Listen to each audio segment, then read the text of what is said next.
চৌধুরী বাড়িতে মানুষের সারা শব্দ পাওয়া যায় না বললেই চলে। রোমেলা সারাদিন চুপচাপ বসে থাকেন, মাঝে মাঝে কেঁদে ওঠেন। কি থেকে কি হয়ে গেল? আচ্ছা, ওনার তো কোনো দোষ ছিল না। স্বামী সন্তানের পাপের ফল কি উনি পাচ্ছেন? শেষ বয়সে এসে এসব দেখে ওনার বাঁচার আর ইচ্ছা হয় না। শোভা মেয়েটা কোথায়? একবার ক্ষমা চাওয়ার সুযোগ কি দিবে না? কতই না কষ্ট পেয়েছে মেয়েটা। এমন কুলাঙ্গার ছেলে জন্ম না দিলেই ভালো হতো। আসবো মা। সাদের কথায় রোমেলা তাকালো। আয়। সাদের মায়ের বিছানায় এসে বসে খুব ক্লান্ত দেখাচ্ছে ওকে। কি হয়েছে? শোবার কোনো খবর জানিস? এখনো পাইনি ঠিকঠাক। তুই কি মরার আগে আমাকে ক্ষমা চাওয়ার সুযোগ দিবি না? এমন করে বলছো কেন মা? অবশ্যই পাবো। তোর মতো ছেলে যাতে আর কোনো মা জন্ম না দেয়। আমার জীবনটা তুই শেষ করে দিয়েছিস। কত আশা করেছিলাম তোর থেকে। একটা ভালো মানুষ হবি, ভালো একটা মেয়ের সঙ্গে বিয়ে দেব। এইসব কথা থাক না মা। না, আমাকে বলতে দে। তুই সব কিছুর জন্য দায়ী। ভালোর সঙ্গে সবসময় ভালো হয়, আর খারাপের সঙ্গে খারাপ। সেজন্য টিনার মতো মেয়ে তোর কপালে ছিল। আমাদের পরিবারটাকে ধ্বংস করে দিয়ে গেল। বলতে বলতে রোমেলা কেঁদে উঠল। বিশ্বাসঘাতকতার কোনো ক্ষমা নেই। রোমেলা জানে সাজ যদি শোবার পায়ে ধরে ক্ষমা চায় তাহলে ওকে ক্ষমা করে দিলেও কখনো ওর কাছে ফিরবে না শোভা। আর ইসলামও তাই বলে, কারণ ওদের ছাড়াছাড়ি হয়ে গিয়েছে। তবুও শোভার নাতনিদের দেখে কিছুটা হলেও রোমেলার দুঃখ ঘুচবে। মনটা বড্ড অস্থির হয়ে আছে। সাদ মাথা নিচু করে বসেছিল। ওর বুকের ভেতরটা জ্বলে পুড়ে যাচ্ছে। ভেতরটা ছাই হয়ে গিয়েছে। অহংকার, হিংসা, বিদ্বেষ, শত্রুতা, বিশ্বাসঘাতকতা কখনোই মানুষকে ভালো থাকতে দেয় না। সেও ভালো নেই। পাঁচটা বছর পর সাদ বুঝতে পারল ওর ভুলগুলো, যার জন্য ও শেষ হয়ে গিয়েছে। ক্ষণিকের সুখের জন্য ও শোভাকে না যতটা কষ্ট দিয়েছে, সৃষ্টিকর্তা দ্বিগুণ কষ্ট সাদকে ফিরিয়ে দিয়েছেন। সন্তান থেকেও নেই, বাবা ডাক শোনা দূরের কথা। ছেলে না মেয়ে হয়েছে তাও জানে না। ক্রোধগুলো নিমিষেই পরিণত হলো মায়ার চাদরে। একবার খুঁজে পাক। শোবার পা ধরে বসে থাকবে, গোলামি করবে। তাও যদি শোবার মনে একটু জায়গা করে নিতে পারে। এমন সময় সাদের মোবাইল বেজে উঠল। নিয়নের ফোন। সাদ রিসিভ করলো। হ্যালো, সাদ বলছিস? হুম। তোকে একটা খবর দিতে ফোন করলাম। কি খবর? আমি চট্টগ্রামে আসছিলাম অফিসের কাজে। কিছু দরকার? না, আসলে আমি শোভাকে দেখেছি। সাদ বিস্মিত গলায় চিৎকার করে বলল, সত্যি? কোথায়? কোথায় দেখেছিস? এক্ষুনি বল। নিয়ন বলল, জানি না। মানে? আমি আসলে অফিসের কাজে এসেছিলাম, গাড়িতে ছিলাম। হঠাৎ দেখলাম একটা মেয়ে, প্রথমে চিনতে পারিনি। তারপরে মনে পড়লো এটা শোভা।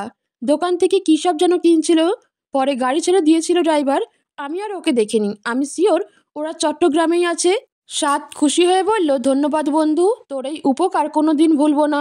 তুই আসবি? আমি একটু পরই রওনা দিচ্ছি। এত রাতে আসার দরকার নেই, কাল আসিস। এখন এসে তো কোনো লাভ হবে না। না, আমি এক্ষুনি যাব। কত কষ্টে ওদের খুঁজে পেয়েছি, এবার আর হারাবো না। নিয়ন দীর্ঘশ্বাস ফেলে বলল, মনে হয় না লাভ হবে। আর যদি শোভা বিয়ে করে ফেলে তাহলে? দেখে তো বিবাহিত বলেই মনে হলো। সাদ ফোন কেটে দিল। ওর কোনো কিছু ভালো লাগছে না। নিয়ন কি বলছে এটা?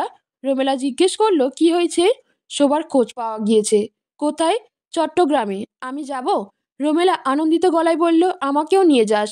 মেয়েটার কাছে ক্ষমা চেয়ে যদি পাপের প্রায়শ্চিত্ত কিছুটা করতে পারি। তুমি তো কিছু করনি। তোদের পাপই যে আমার পাপ। আমি তোদের আটকাতে পারিনি। আসল পাপ তো আমি করেছি। তাই তো আমার সংসারটা শেষ হয়ে গিয়েছে। সাত কিছু না বলে ঘরে চলে গেল। সুটকেস গুছিয়ে দারুণ একটা শাওয়ার নিল। আজ মনটা বেশ ফুরফুরে লাগছে, ভালো লাগছে। তবুও বুকের ভেতর কেমন খচখচ করছে। সাত পাত্তা না দিয়ে সাউন্ড বক্সে গান লাগালো। বধূ কোন আলো লাগলো চোখে। গানটা সুন্দর, শোবার মতোই। আচ্ছা, শোভা কি সত্যি আরেকটা বিয়ে করে ফেলেছে? এমন হয়? না, কিছুতেই হতে পারে না। সাত যদি একবার ওর সামনে যে দাঁড়ায় ভালোবাসার দাবি নিয়ে, তাহলে শোভা কখনোই ওকে ফেরাতে পারবে না। গুনগুনি মন নিয়ে মোবাইল স্ক্রল করে শোভা আর ওর পুরাতন ছবিগুলো দেখতে লাগলো। কত ছোট ছিল তখন শোভা। তারপর আগামীকালের ট্রেনের টিকিট বুকিং করলো। সারা রাত অস্থিরতায় ঘুমাতে পারল না। আর টিনা, ওর সাথে সাদের ডিভোর্স হয়ে গিয়েছে। 4 মাস হলো। কারোর সংসার ভেঙে কেউ কখনো সুখী হতে পারে না, সেটা আবারও প্রমাণিত হলো। রমজান সাহেব মেয়ের ভবিষ্যৎ নিয়ে খুবই চিন্তা করেন আজকাল। দুটো বাচ্চা নিয়ে সারা জীবন একলা কাটানো খুবই কষ্টের। সারা জীবন তো আর মেয়ের কাছে থাকতে পারবে না। ইদানিং শরীরটাও ভালো যাচ্ছে না। শোভা এমনিতেই খুব কষ্ট করে, আজকের জায়গায় নিজেকে পৌঁছাতে পেরেছে। আর কষ্ট সইতে পারবে না, কিন্তু একা জীবন কাটানো খুবই কঠিন।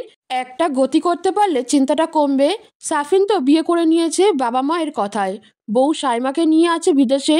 সাইমা খুব ভালো একটা মেয়ে। এমন পুত্রবধূ পাওয়া সৌভাগ্যের ব্যাপার। কাজের চাপে পড়ে দেশেও আসতে পারছে না, কিন্তু তাও রোজ 3বার ফোন দিয়ে বাড়ির সবার সাথে কথা বলবেই। রাফু আর তুতুলিয়ে নিজের সন্তানের মতো দেখে। যাবতীয় খরচ সাফিনই দেয়। সাইমা তো পারলে কলিজাটাই কেটে দেয়। রাফু, তুতুল সাফিনকে ছোট্ট আব্বু আর সাইমাকে বড়মা বলে ডাকে। রমজান সাহেব সাফিনের সাথে শোবার বিষয়ে আলোচনাও করছেন, কিন্তু সাফিন সাফ মানা করে দিয়েছে শোভাকে যাতে বিয়ের কথা বলা না হয়। যদি কখনো নিজের ইচ্ছায় ও বিয়ে করতে চায় তাহলে যেন আগায়।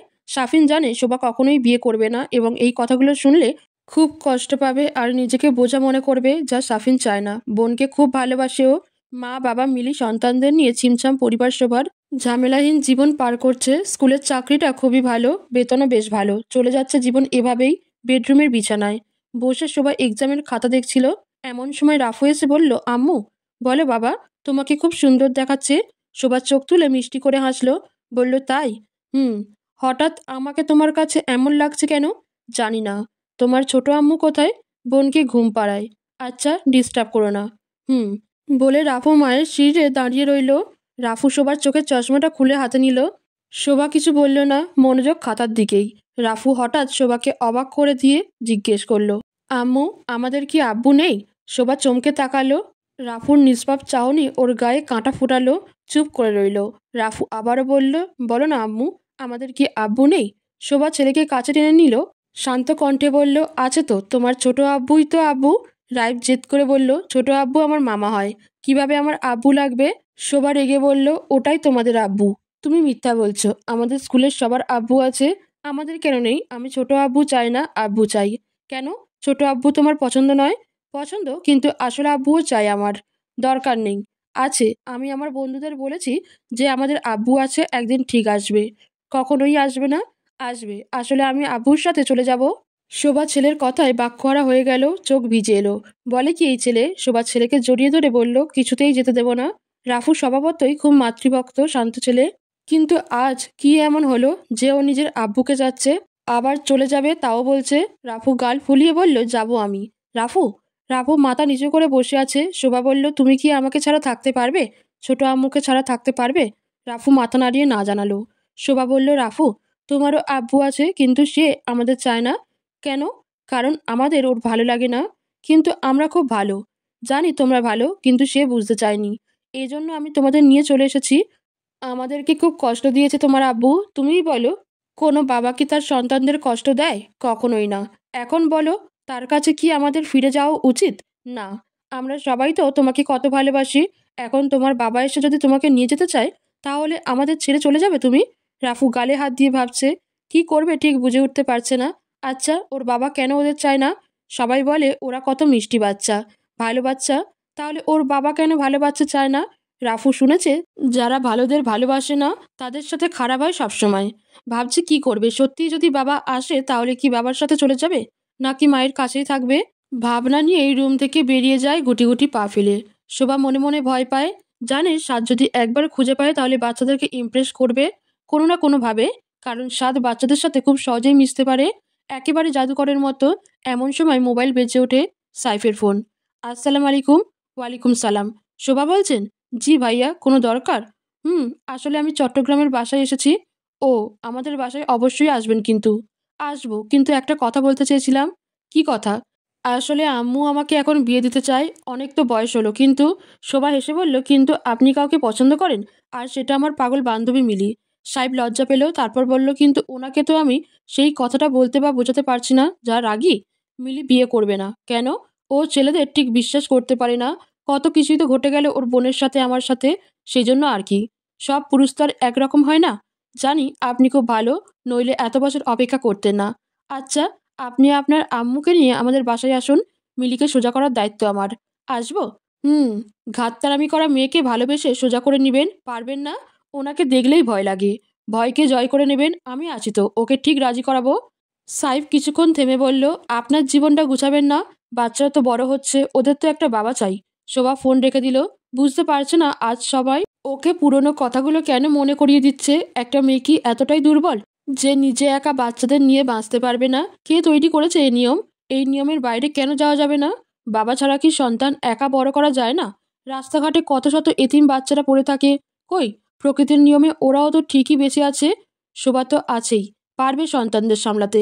কেন মানুষ এটা বুঝতে পারছে না?